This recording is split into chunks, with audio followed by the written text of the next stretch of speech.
কি করছিলে? এটা কি করছো? মুড়ি মাখাচ্ছ?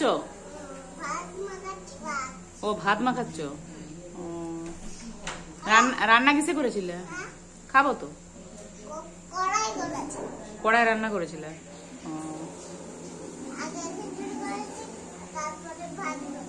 হ্যাঁ হ্যাঁ,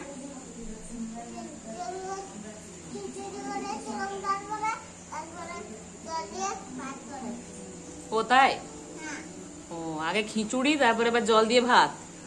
আচ্ছা, আর এগুলো কি? ওই সাদা সাদা গুলো কি থালার মধ্যে? ভাত এগুলো নাকি? ও দিয়ে কাকে খাওয়াচ্ছিলে? কাকে খাওয়াচ্ছিলে? ও ও আচ্ছা।